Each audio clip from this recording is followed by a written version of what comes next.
Olá, seja bem-vindo a mais um programa Vale Soluções. Hoje a gente está abrindo espaço para falar sobre inclusão social, um tema importantíssimo para a nossa sociedade. Eu estou recebendo a Flávia Marques, ela é diretora e fundadora da Rede Libras, que vai falar para a gente sobre a importância da linguagem de sinais, das cotas que existem e dessa necessidade urgente que a nossa sociedade tem de abraçar essas pessoas que fazem parte, são os nossos irmãos, entre aspas, com uma deficiência, porque na verdade eu acho que são muito mais eficientes do que nós considerados normais. Não é isso, Flávia? Seja muito bem-vinda. Isso mesmo, muito obrigada, Rogério. Então, Rogério, a Libras, né, ela ainda está caminhando na questão de ser reconhecida como uma língua de fato.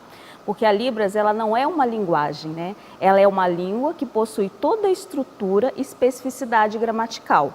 E é a língua materna do surdo. Né? Até mesmo hoje, para que uma pessoa surda ela esteja inserida na sociedade, na área educacional, na empregabilidade, ela precisa primeiro ter essa comunicação inicial, né, com a sua língua materna.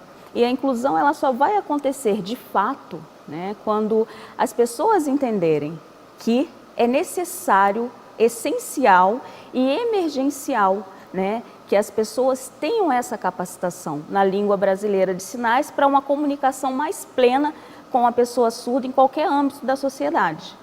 Tem algumas dúvidas que é importante esclarecer até para o nosso telespectador. Você fala sobre esse reconhecimento como uma língua. Sim. É um dos grandes objetivos de vocês? Sim, até mesmo porque para que uma pessoa surda ela tenha essa comunicação plena, né, e para que a própria pessoa ouvinte consiga também essa comunicação plena com a pessoa surda, ela tem que usar essa estrutura, entender essa estrutura gramatical. Como, por exemplo, muitas vezes o surdo ele vai em um estabelecimento comercial e as pessoas acham que todo surdo sabe ler e escrever, todo surdo faz leitura labial, né? E existem diversos tipos de surdos, nem todo surdo sabe ler e escrever. Né? Nem todo surdo faz leitura labial, até mesmo porque para um surdo ele fazer a leitura labial, ele também tem que ser alfabetizado na própria língua que está sendo oralizada. Né?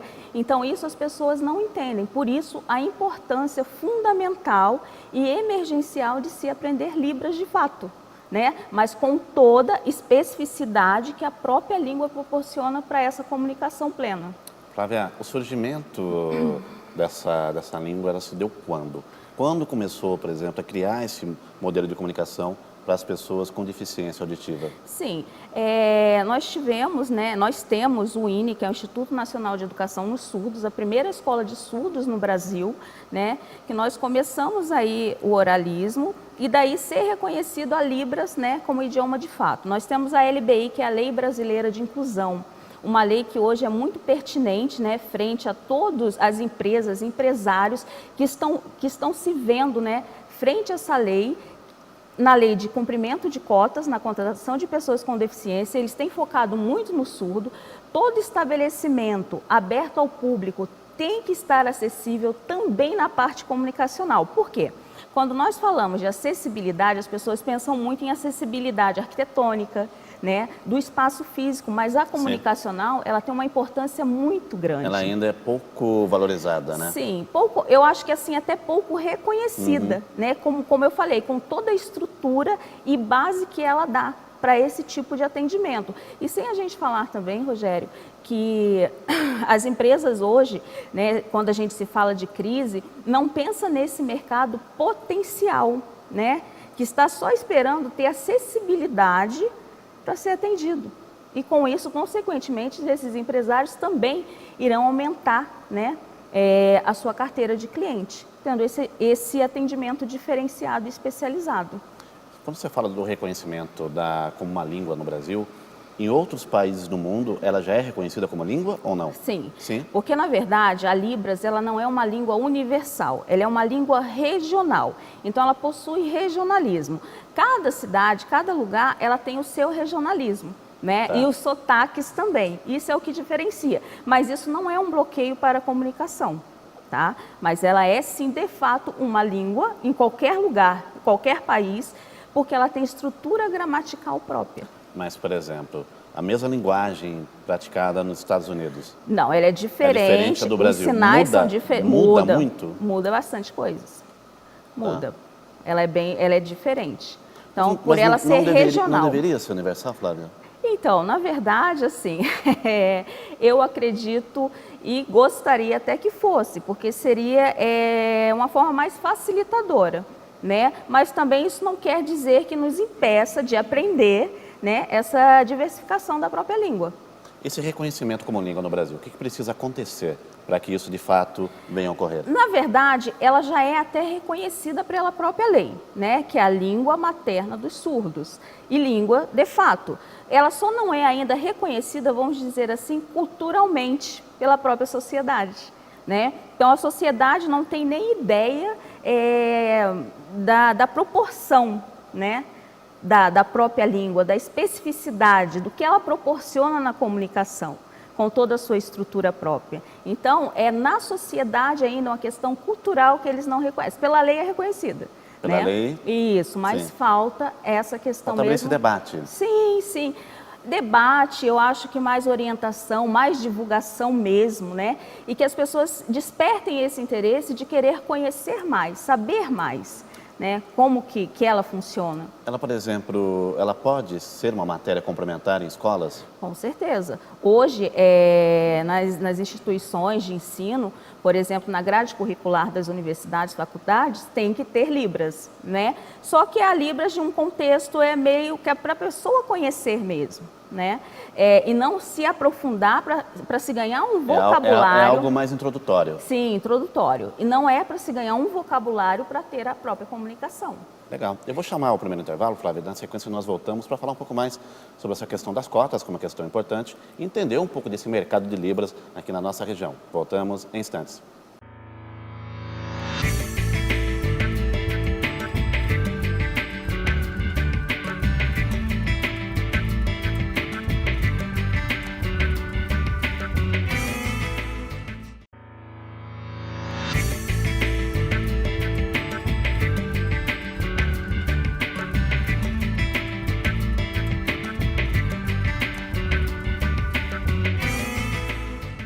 Estamos de volta com o programa Vale Soluções de hoje, recebendo a Flávia Marques, falando sobre Libras, uma língua importantíssima que deve cada vez mais ser aceita e valorizada e trabalhada aqui no nosso país. Flávia, a gente começou a falar um pouquinho da questão das cotas, Sim. que é um tema importantíssimo. Eu queria que você explicasse o que rege hoje a lei e aonde isso se aplica em cada segmento no Brasil. Sim. Então, a Lei Brasileira de Inclusão, né, que é a LBI, hoje as empresas que têm no mínimo 100 funcionários, elas se veem na obrigação de se cumprir a lei de cotas, né? E o que eu tenho observado muito no mercado é que os empresários, as empresas têm contratado bastante pessoas surdas, né? PCD surdos, pessoa com deficiência.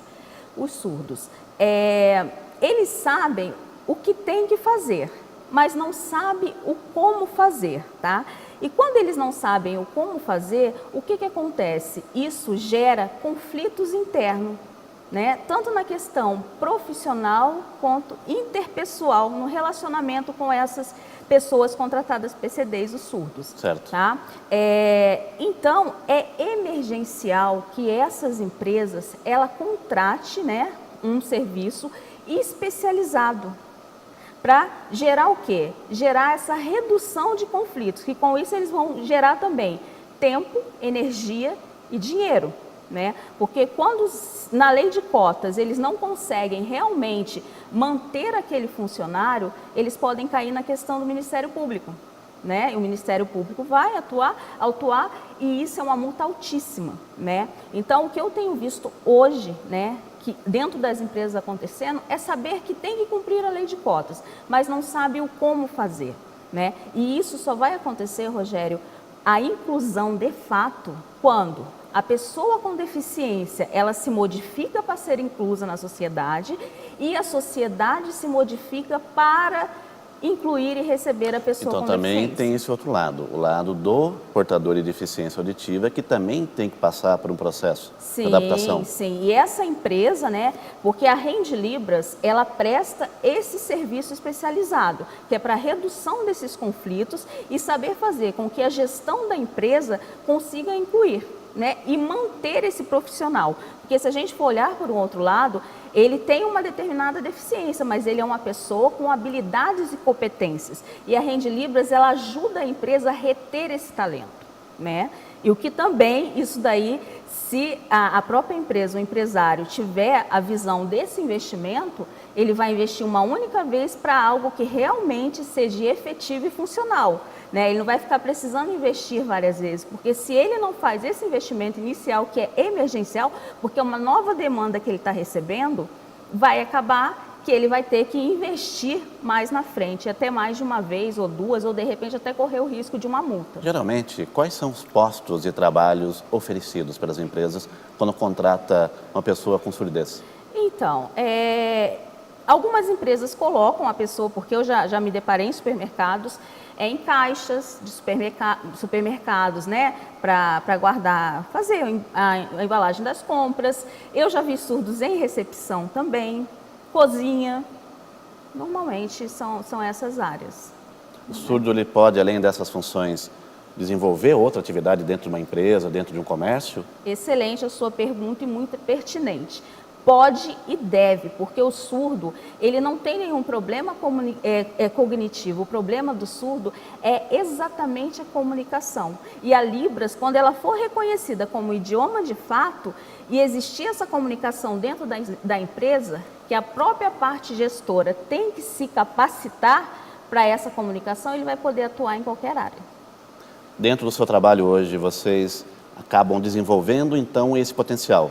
Acabam lapidando ele para essas funções. Isso, a gente trabalha os hábitos e comportamentos para o trabalho, para a pessoa surda, para que ela se engaje no clima organizacional da empresa, e a gente prepara a equipe gestora para que ela possa, de fato, promover a inclusão desse contratado, funcionário, colaborador surdo.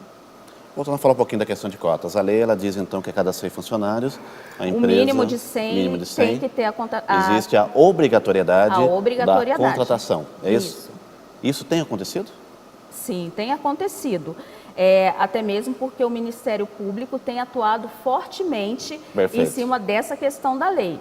E, por outro lado, eles estão desesperados por não saber o fazer, como fazer.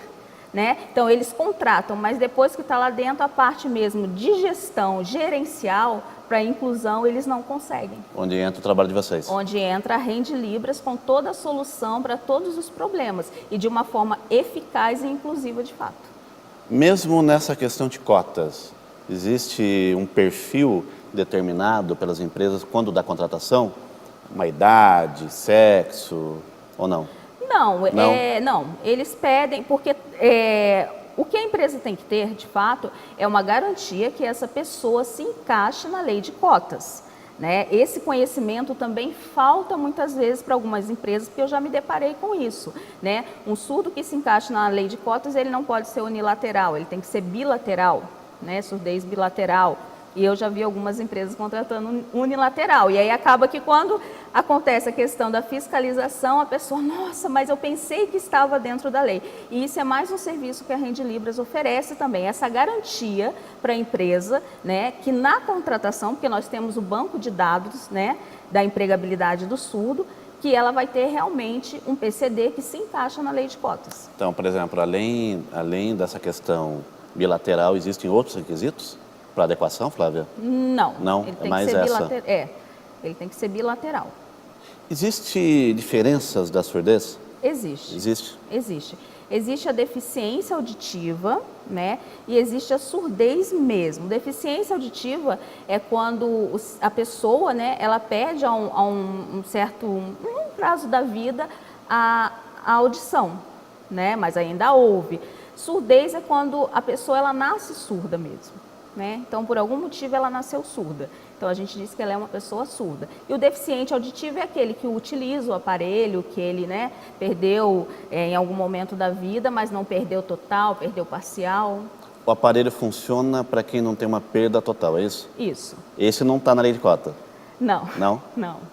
Dependendo do nível, do decibéis que ele tem, não. Aí são vários critérios mesmo que tem que ser muito bem analisado, né, que são questões mais técnicas, que é exatamente esse tipo de serviço que hoje as empresas precisam.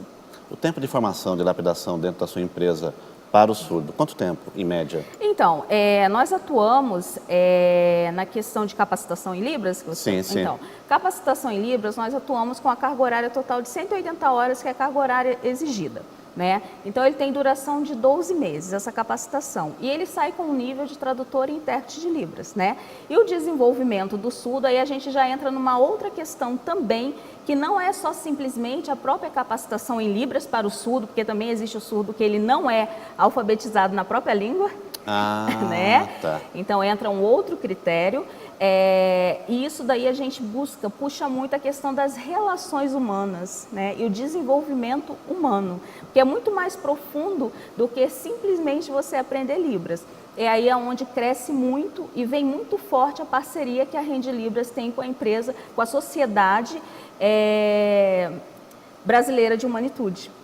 Que ela vem com todo esse contexto. Que a gente vai falar sobre isso agora no nosso bloco final, que está chegando o nosso intervalo. Então a gente vai para o intervalo, na sequência a gente volta para falar sobre a Sociedade Brasileira de Humanitude e um pouco mais sobre o mercado de empregabilidade aqui para o surdo da nossa região. Voltamos em instantes.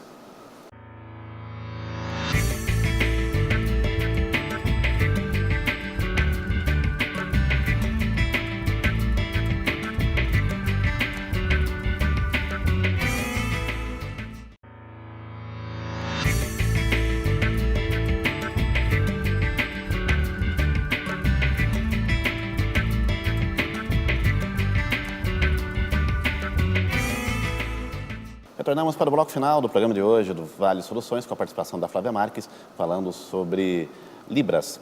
Flávia, mercado do Vale do Paraíba, a região metropolitana do Vale, tão forte. Como que o Vale hoje trabalha a empregabilidade do surdo? Você tem sentido que existe uma consciência maior, as empresas estão mais conectadas com isso? Sim, elas estão conectadas devido à questão da lei. Né? Tá.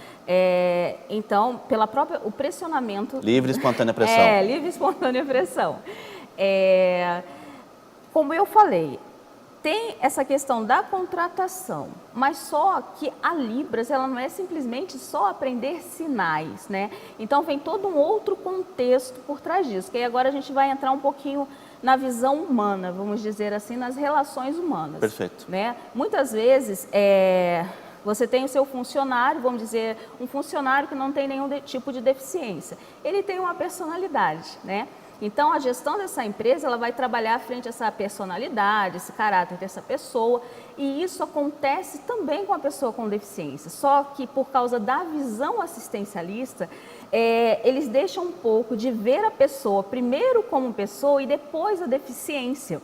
Né? E muitas vezes isso se confunde, porque a prática que você tem que levar com aquela pessoa não é simplesmente a técnica que você aprendeu em Libras, na comunicação com ele. Você observa primeiro a personalidade dele, quem ele é como pessoa, porque muitas vezes uma certa atitude não é por causa da deficiência, sim pela personalidade. Né? Então isso aí a gente já entra mais no contexto de relações humanas mesmo, né? Entender o outro como ser humano e não como deficiente. E esse é um trabalho que a Rende Libras também desenvolve, que é o primeiro passo, né? A visão assistencialista, aquela pessoa, ela tem potencial, ela tem capacidade, ela pode ser desenvolvida, né? Desde que se hajam outras vertentes além da simples e própria comunicação que é a Libras. Respeito também, acima de Sim, tudo, né? Você respeitar o potencial daquele ser humano, sim, né? Sim. Entre aspas, com uma deficiência, né? Isso sim, é muito relativo. Sim, e desenvolver o potencial daquela pessoa com deficiência, no caso a gente está focando o surdo, né? Porque, como eu falei, ele não tem nenhum problema cognitivo,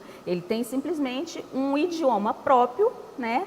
Que precisa ser utilizado para desenvolver várias outras coisas. A Libras vai ser uma porta de entrada para que todas essas outras coisas aconteçam, porque é através dela que vai existir a comunicação. Algumas escolas, elas hoje conseguem, na sua sala de aula, ter alunos, entre aspas, normais e alunos com uma síndrome de Down, com autismo, sim, convivendo junto. Existe essa possibilidade com o surdo? Sim. Existe algum local onde tem isso? Sim. Hoje as escolas, né, todas estão se vendo nessa questão também. Como que é essa prática? Eles têm um intérprete, né, um intérprete tradutor de Libras na sala de aula para acompanhar em todas as aulas do período escolar. né? E ali eles desenvolvem todo o processo da alfabetização, né? Ainda caminhando um pouco nessa questão de alfabetização, mas com a inclusão junto com os outros alunos mesmo de sala de aula regular. Esqueci de perguntar uma coisa importante. A gente falou de cota no trabalho, mas existem cotas de faculdades também para o surdo ou não? Não. Não? Não. Você acha que deveria existir? Eu acho que, na verdade, o que deveria existir eu acho que essa questão de cotas é algo que realmente a lei criou, isso é uma observação própria, né?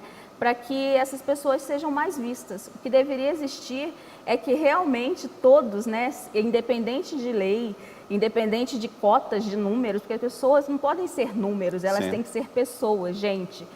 Independente disso, né? Não existe um número X para que a pessoa com uma determinada deficiência possa estar naquele lugar, né? Aí eu volto a falar, a inclusão só vai acontecer quando exatamente mudarem essa visão, né? É que a gente tem um retrocesso muito grande, né? Sim. Uma desvalorização do ser humano enorme, né? Sim, sim. Então é como leito também. No hospital, às vezes, você trata o paciente como leito. Sim. Essa questão de cota, também concordo com a Flávia, não deveria existir, mas é o caminho de transição, Sim, pelo menos eu sim. espero, né? Que vá chegar a esse nível de conscientização maior, onde vai se dar o devido respeito para o portador de surdez. Sim.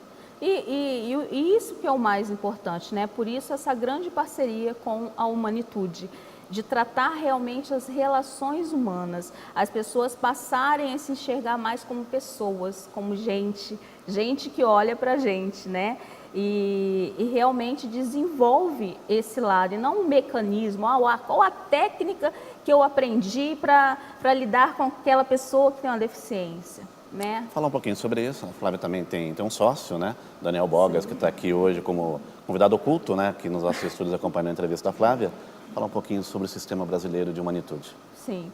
Então, a Humanitude é fundada pelo Daniel Bogas, né? O Daniel é arquiteto religioso, a formação dele, mas fortemente ele veio com essa questão da humanitude justamente para isso, porque humanitude não é falar de relações humanas em questão de gestão, né?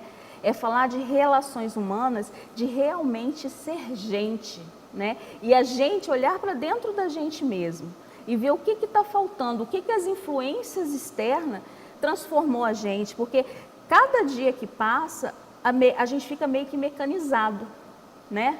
Meio que parece que está virando um robô, né? Engessado, né? Isso, Mecanicidade. engessado. E está esquecendo dessa questão humana, desse desenvolvimento humano. E a Humanitude ela é exatamente isso, né? É devolver para a gente mesmo a questão de ser humano com a gente, ser humano com o outro, né? Ser junto com o outro e não mais sozinho, né? Porque as pessoas estão ficando muito individualistas também. Então a Humanitude ela resgata esse valor que está ficando um pouco perdido, né? Isso também ajuda nas relações pessoais e trabalho em tudo. Com certeza, no contexto geral da sociedade. Em todos os âmbitos da sociedade, né? E até com a gente mesmo, a gente se sentir mais vivo. Legal. Flávia, a gente está chegando no final do programa, mas eu queria ter um endereço de contato, por exemplo, um site, uma página no Facebook. Sim, nós ficamos no centro de Taubaté, tá? O nosso telefone para contato, eu vou dar o celular mesmo, 12 DDD 99756 9049, 99756 9049. Nós ficamos na rua Francisco Eugênio de Toledo, 195, próximo à Praça do CTI. Em Libras, como é que posso agradecer a sua participação? Sim? Obrigada. Muito obrigado pela presença, viu? Obrigada a todos vocês também. Nós ficamos por aqui, estaremos de volta no nosso próximo encontro com o programa Vale Soluções. Obrigado a todos, até lá.